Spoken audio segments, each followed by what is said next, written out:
కీర్తనలు 11వ అధ్యాయము 7వ వచనం చివరి వచనం చదువుకుందాం. అందులో మొదటి భాగం చదువుకుందాం. యెహోవా నీతిమంతుడు, ఆయన నీతిని ప్రేమించువాడు. యేసుప్రభు వారిని ఒకరు సద్బోధకుడా అని సంబోధిస్తే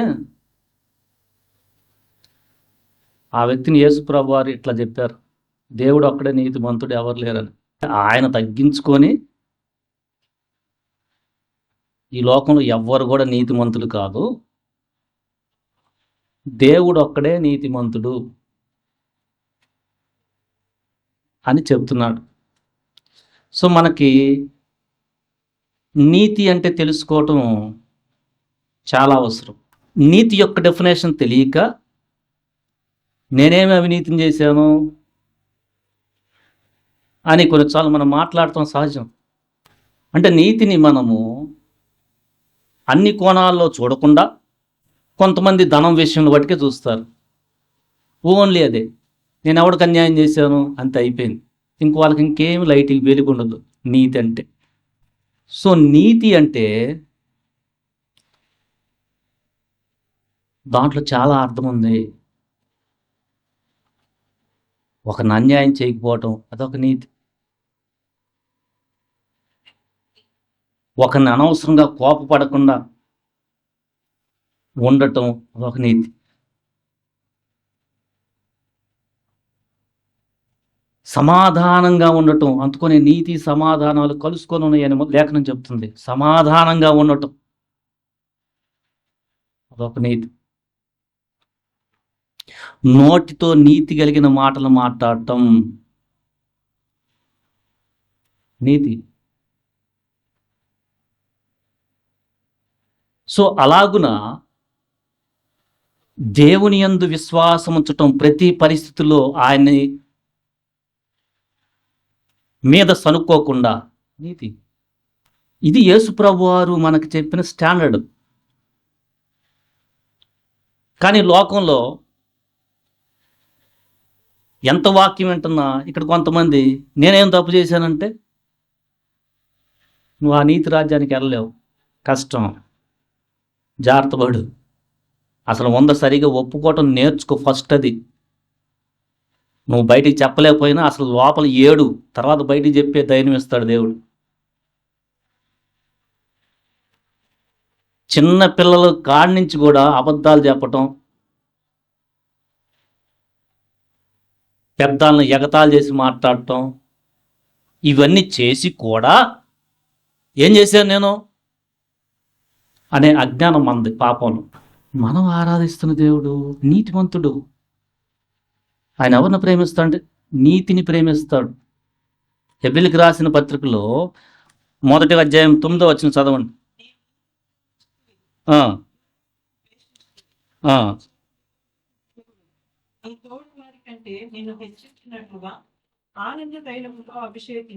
ఆయన నీతిని ప్రేమించి దుర్నీతిని ద్వేషించేవాడు. యేసుప్రభు వారి దేవుని యొక్క నీతి ఎలా ఉందంటే శత్రువును ప్రేమించటం. మన నీతి ఎట్లా ఉంటుందంటే స్వయాన్ని ప్రేమించటం. ఇంకా దాంట్లోనే ఏం చేశాను నేను అవినీతి, ఇది పాపి యొక్క పరిస్థితి. నాదైనా నీదైనా. ప్రభు యొక్క నీతి ఏంటి? దేవుని యొక్క నీతి క్షమించటం. దాన్ని ఎప్పుడైనా నీతి అనుకున్నావా? ఎప్పుడు నీతి అంటే ధనంతోనే పాకులాడటం, దాంట్లో న్యాయంగా ఉంటున్నాను, సతమతం అవుతున్నాం, అక్కడే పడిపోతున్నాం. ఇక మాటలు ఎక్కడ, సమాధానాన్ని కాపాడుకోవడం ఎక్కడ? మనం అసలు నీతిమంతుడైన ఆయన ముందు నిలవగలమా? అందుకనే ప్రసంగి గ్రంథము 7వ అధ్యాయం 20లో చదవండి ఆ మాట. ప్రసంగి 7:20. అది ఇప్పుడు రెండో చదవండి. కీర్తనలో 143 2వ వచనం 2వ భాగం.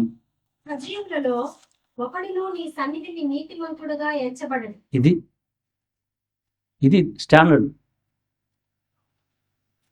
తర్వాత రోమీయులకు రాసిన పత్రిక 3వ అధ్యాయము 11. నీతిమంతుడు లేడు, ఆ, ఒక్కడు లేడు, గ్రహించువాడెవడునూ లేడు, ఆ, దేవుని వెతుకువాడెవడునూ లేడు. ఆ. అందరూ త్రోవ తప్పి ఏకముగా పనికి మాలిన వారైని. ఇది దేవుని వాక్యం చెప్తుంది. భూమి మీద ఒక్కడు కూడా లేడు.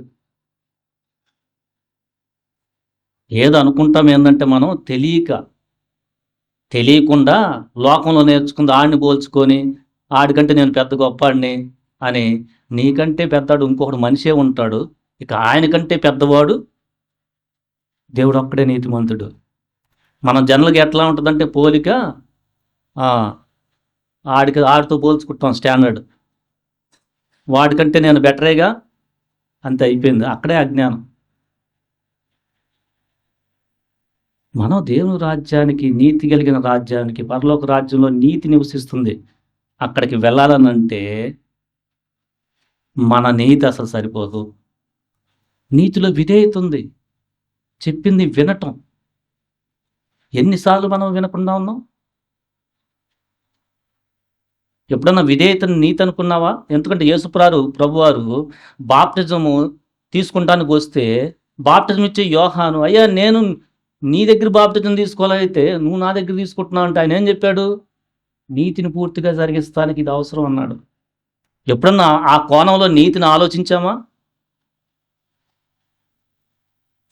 ఒక ధనం విషయంలో నీతిగా ఉండే దాంట్లోనే సతమతమైపోతుంటాం మనం. మనకు అప్పించిన వాడిని కొన్ని పరిస్థితుల్లో మనమే కోపగించుకుంటూ ఉంటాం. అది కాదు నీతి అంటే. మన నీతి సాత్వికముతో, అయ్యా అది నేర్చుకోవాలి, అది నీతి. యాకోబు పత్రికలో 3వ అధ్యాయంలో 17, 18.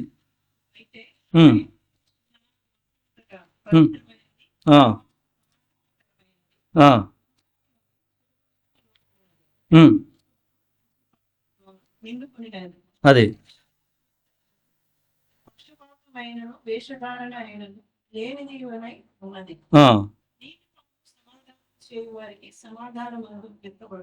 ఈ క్యారెక్టర్స్ ఎప్పుడన్నా నీతిలాగా భావించామా మనం? మృదు, పక్షపాతం లేకపోవటం, పవిత్రము, వేషధారణ, లోపల ఇటను అంటే కపటము, ఇవన్నీ కూడా అవినీతే. సో మన నీతి దేవుని రాజ్యానికి చేరేటట్లుగా అస్సలు సరిపోదు. ఎవ్వరిది కూడా భూమి మీద.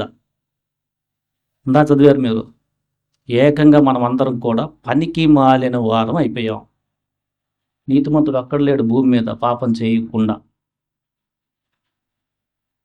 అనుకుంటున్న నీతిమంతుడు ఎలా అంటే ఆ పక్కన బిరి తనకంటే ఇంకా మంచి నీతిమంతుడు దొరక్క ఆ నీతిమంతుడి పైన ఇంకొకరున్న పైన టాప్ మటుకి యేసుక్రీస్తు అక్కడే. సో మనము ఏ పనులు చేసినా పనులను బట్టి దేవుని నీతిని పొందలేం. ఇది హార్ట్కు సంబంధించింది. ఎందుకంటే పనులు చేసినంత మాత్రాన సాత్వికం రాదు. అవి ఎక్స్టర్నల్ అవే. ఎందుకంటే లోపల హార్ట్ చెడిపోయింది. పనులు చేసినంత మాత్రం మాట వినే తత్వం రాదు. అది దేవుని ఆత్మిస్తేనే వస్తుంది విధేయత అనేది. ఊరినే పనులు చేసి పైకి కనిపించేంత మాత్రం నోటిని కాపాడుకోవటం మనకు తెలియదు. అవినీతి మాటలు ఎన్నో మాట్లాడతాం. ఒకప్పుడు మన పరిస్థితి. అయితే దేవుడు మనకు అనుగ్రహించింది ఏంటంటే, రోమిలకు రాసిన పత్రిక 3వ అధ్యాయం 24 చదవండి. కాబట్టి ఆయన కృప చేతనే క్రీస్తు యేసునందలి విమోచనము ద్వారా ఉచితముగా నీతిమంతులని తీర్చబడుచున్నారు. ఇది మీకు మంచి మాట ఏంటంటే, ఇక నుంచన్నా ఇక్కడ రక్షణ లేని వారు మీకు మంచి మాట, సువార్త ఏంటంటే ఏ భేదం లేదు, మనం అందరం కూడా పాపం చేసిన వారమే. దేవుని యొక్క మహిమకు మనం పాత్రం కాము. అయితే అండర్లైన్ చేసుకోండి, మీకు ఒక మంచి మాట ఉంది. యేసుక్రీస్తునందలి విశ్వాసము ద్వారా కలిగే నీతికి నమ్మే వాళ్ళని వారసులుగా చేశాడు. అంటే ఆ నీతి ఎలా వస్తుందంటే, లో హార్ట్, నేను అవినీతిమంతుణ్ణి, నా నోటితో నా హృదయములో ఒకడు బాగుపడుతుంటే చూడని తత్వం, అసలు దేవుణ్ణి ఆయా సమయంలో సనుక్కునే తత్వం, నమ్మకమే ఉండదు. ధన విషయంలో ఎంతమందిని క్షమించే తత్వం ఎక్కడుంటుంది మనకి? కొంతమందికి రక్షించబడిన వాళ్ళకే ఆ నీతిని ప్రయత్నం చేసే దాంట్లో జ్ఞానమే లేదు. అసలు రక్షించబడిన వారికే నీతి అంటే అర్థం కావట్లా. మందిరానికి వెళ్ళటము, రావటం, ఈరోజు ఆరాధించాం, భలే మంచి వాక్యం ఇంతే కానీ దాన్ని ఇంటికి వెళ్ళి ధ్యానం చేసి ఏంటి నా పరిస్థితిని ఏడిసి కొంచెమన్నా ప్రయత్నం చేద్దామా? ఆయన యొక్క నీతిని మన జీవితాల్లో ఆయన ఆత్మచేత చూపెడతామా? ఆ గ్రహింపు ఉంటే ఈరోజు మీరు ఆరాధన చేస్తున్నారంటే ఆయన నీతిమంతుడని. అది లేకుండా జ్ఞానం సంపాదించి ఇంటికి వెళ్ళిన తర్వాత మళ్ళా ఏంది ఏంది ఏంది ఇప్పుడు ఏంది ఇది ఎట్టబడితే అట్లా ఉండి, ఒకవేళ అలా ఉన్నా వెంటనే ఈ వాకింగ్ గుర్తొచ్చి తగ్గింపు వస్తే మళ్ళీ నీతిలో నడుచుకుంటున్నట్టు వెంటనే అరే ఏంటి నా పరిస్థితి. అది ఆరాధన చేయటం అంటే. నీతి అంటే మనకి పైన గుర్తు రాకూడదు. నీతి అంటే ఎప్పుడు డబ్బులే. అసలు ముందు ఆ డబ్బుల్లో చేసే దాంట్లో చాలా ఉంది నీతి. దేవుని నీతి చేసి చెప్పుకునేది కాదు. అందుకని ధర్మం చేసి ఇటు చేయమంటే ఇటు మర్చిపోయి చేయమంది కాదు. మనం ఎట్టుంటాం, మనం స్వతహాగా ఇంత ఇచ్చి పేరు చెప్పకపోతే మనకు బాధ. దేవుని నీతి అది కాదు. ఈరోజు ఆరాధన చేస్తున్నాం మనం, ఫస్ట్ ఆ అవగాహనకు రావాలా. What is righteousness of heavenly Kingdom, పరలోక రాజ్యం యొక్క నీతి ఏంటి? ఆ నీతిని మనకి ఇస్తానికి యెషయా గ్రంథము 53లో యేసుప్రభు వారి గురించి చెప్పబడిన ఆ ప్రవచనములో నీతిమంతుడైన నా సేవకుడు, చదవండి ఆ మాట, 11 వచనం. నీతివంతుడైన నా సేవకుడు జనుల దోషములను భరించి తనకున్న అనుభవ జ్ఞానము చేత అనేకులను నిర్దోషులుగా చేయను. ఈయన ఒక్కడే, యేసుక్రీస్తు ఒక్కడే, ఆయన ఒక్కడే నీతిమంతుడైన నా సేవకుడు. ఏం చేస్తాడు ఆయన? జనుల దోషములను భరించి, నా దోషాన్ని మీ దోషాన్ని తనకున్న అనుభవ జ్ఞానము చేత అనేకులను నిర్దోషులుగా చేయను. ఎప్పుడన్నా ఈ నీతి ప్రయత్నం చేసాం మనం? మన నీతి, స్వనీతి పక్కన పెట్టి విశ్వాసముతో పొందుకున్నాము నీతి. 2 కొరింథీ 5:21 చదవండి.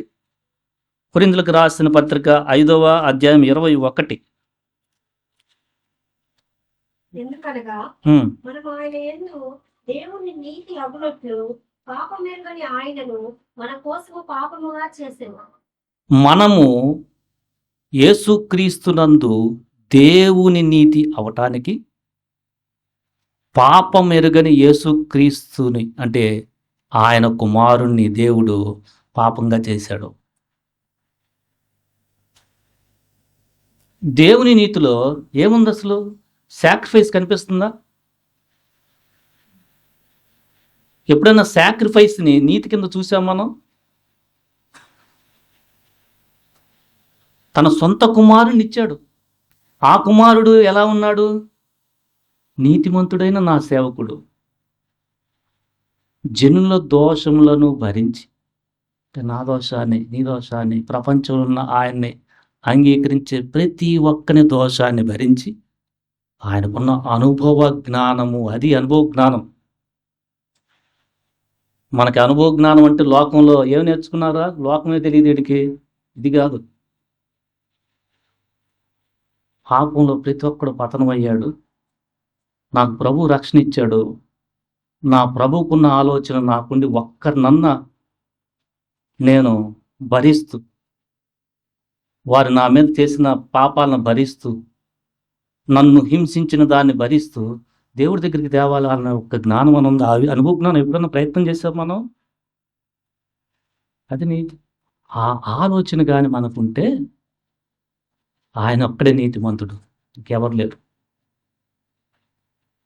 మన నీతి క్రియలని మురికి గుడ్డలు యెషయా గ్రంథంలో చెప్తున్నారు. ఆ పదానికి చాలా డర్టీ వర్డింగ్ ఉంది. మురికి గుడ్డలు అంటే చెప్పకూడదు ఇక్కడ. మన క్రియలు, నీతి క్రియలు మురికి గుడ్డల పేలికల వలె ఉన్నాయంట. ఎప్పుడన్నా మురికి గుడ్డ పేలిక చూస్తే ఎంత అసలు అసహించుకుంటాం కదా. ఆయన నీతితో పోలిస్తే అది మన పరిస్థితి.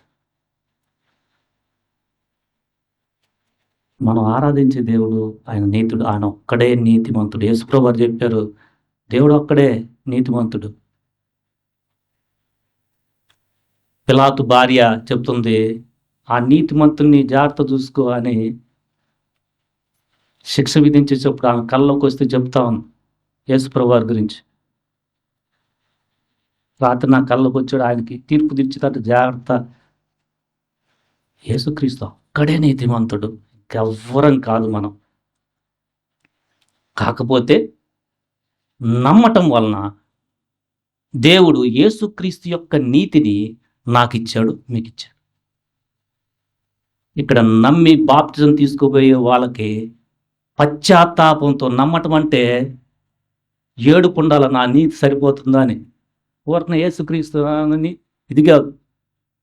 హార్ట్, హృదయంలో పశ్చాత్తాపడి చెయ్యి ఆయనకిచ్చి కూరుకుపోయాను నేను అవినీతితో.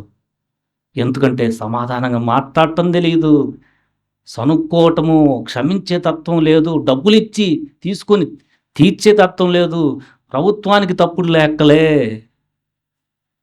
ఒకటి అన్యాయం చేయటమే, దయ లేదు నా నీతిలో, పక్షపాతం, సొంతాలకి ఇట్లా వేరే వాళ్ళకైతే అట్లా, వేషధారణ నా నీతి.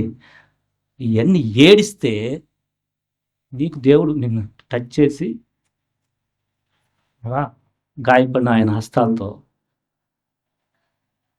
నేను ఇస్తాను, నువ్వు అందుకోగలవు ఆ నీతిని, నమ్ము నన్ను అని ఇచ్చిన తర్వాత దేవుని ఆత్మ నీకు టచ్ చేస్తే అప్పుడు ఈ విషయం అర్థమవుతుంది. తర్వాత ఆయన నీతిని ప్రయత్నం చేస్తా, పడిపోతున్నా. అదే ఆరాధన చేసి రక్షించబడిన నీకు ఆ ఆలోచన ఉంటే ఈరోజు ప్రభు నువ్వు అక్కడవే నీతిమంతుడవు.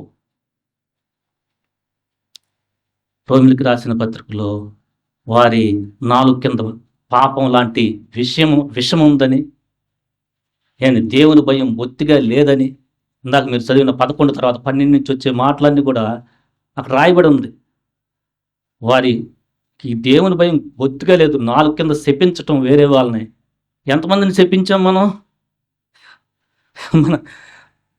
ఎప్పుడన్నా శపించి వాడిని తిట్టి అవినీతి చేశానని అనుకున్నాం మనం? ఆ జ్ఞానం ఉండదు మనకి.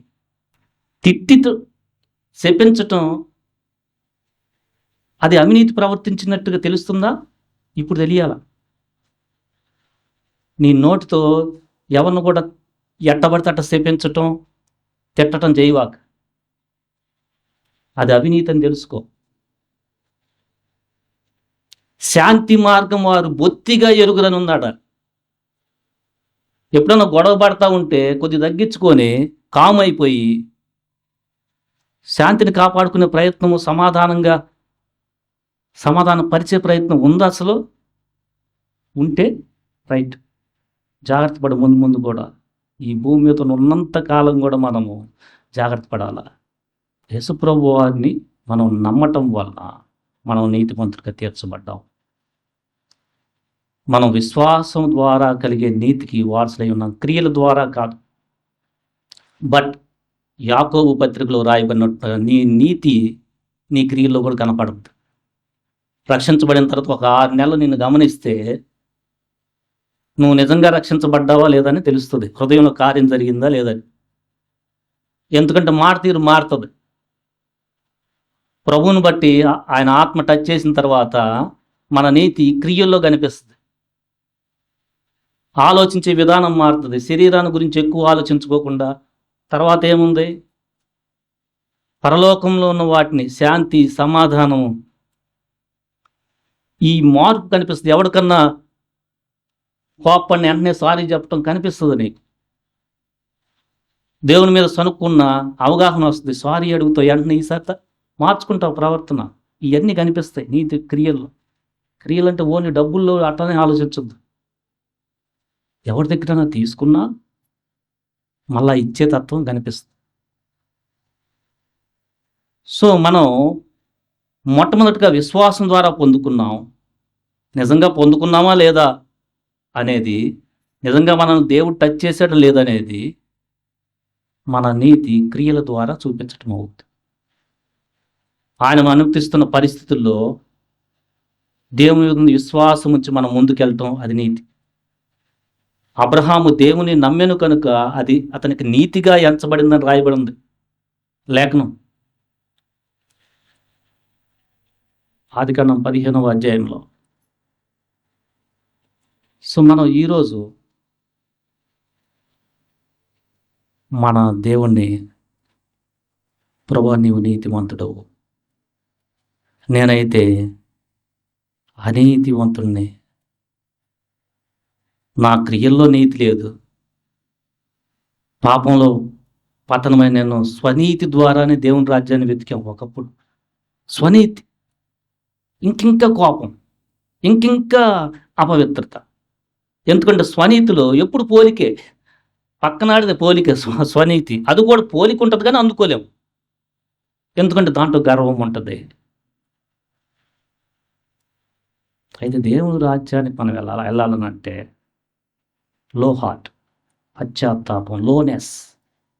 నేను అయిపోయింది, కూడుకొని పోయాను అవినీతిలో, నువ్వు ఒక్కడివే నన్ను రక్షించగలవు అని మనం ముందుకెళ్తే యేసు ప్రభువారు మనకి ఆయన నీతి ఇస్తున్నారు. రక్షణ లేని వారు ఇక్కడ చాలా జాగ్రత్త. పరలోక రాజ్యం అంటే ఎగరటాలు ఈ కాదు, అది పరిశుద్ధతో కూడిన పట్టణం. అది అక్కడ ఓన్లీ విశ్వాసం ఉంచి నీతిమంతులుగా తీర్చబడిన వారే వెళ్తారు. అది కూడా తీర్చబడిన తర్వాత చివరి దాకా సాత్వికముతో, పడిపోరని కాదు, పడిపోయినా మళ్ళా అందుకున్నాళ్ళే నిలబెట్టుకున్న వారే వెళ్తారు. బట్ దేవుడి కృప ఏంటంటే ఆయన ఇచ్చిన ఆత్మ అంత నిదానంగా పోగొట్టుకోరు, ఎంతో అశ్రద్ధ చేస్తే తప్పితే. బట్ ప్రమాదం కూడా ఉంది, నెగ్లిజెన్స్ పనికిరాదు. ఆ నీతి రాజ్యానికి మనలో వారసు చేసిన, ఆయనకు ఇంకో పేరు ఉంది యేసు ప్రభు వారికి, షాలేము రాజు. హెబ్రీయులకు రాసిన పత్రికలో నీతికి రాజు అని రాయబడి ఉంది. చదవండి 7వ అధ్యాయం. హెబ్రీయులకు 7వ అధ్యాయంలో ఉన్న ఆ మాట చదవండి. అతని పేరు మొదట ఆ, నీతికి ఆ, రాజనీయు. ఆ. అదే నీతికి రాజు. నీతికి రాజు అంటే ఆ మాటలో ఎంత ఎంత అర్థం ఉంది. ఆయన నీతికి రాజు అంట. ఇందా మనం చదువుకున్న పాట మలాకి 4వ అధ్యాయం 2వ వచనంలో రాయబడింది, నీతి సూర్యుడు ఆయన. నీతి సూర్యుడు. ఆ నీతి సూర్యుడితో మన స్వనీతి పోలిస్తే చీకట్లాగా ఉంటుంది.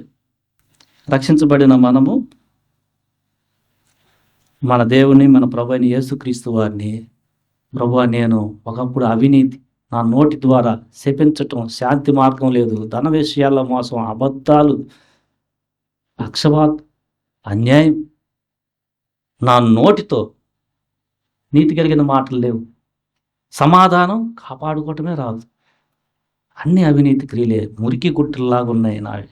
అయితే నన్ను దర్శించి తండ్రి నీ ప్రియకుమారున యేసుక్రీస్తు వారిని నా కోసం అప్పగించిన సాక్రిఫైస్ నీతిమంతుడైన నీ సేవకుడైన యేసుక్రీస్తు నా దోషాలను భరిస్తానికి సిలువలో ప్రాణం పెట్టాడు. ఆయన పరిశుద్ధమైన రక్తాన్ని క్రయధనంగా చెల్లించాడు. నేను నమ్మటం వలన నాకు ఈ నీతినిచ్చావు ఉచితంగా యేసుక్రీస్తులో. అందుని బట్టి నేను స్తుతిస్తున్నాను.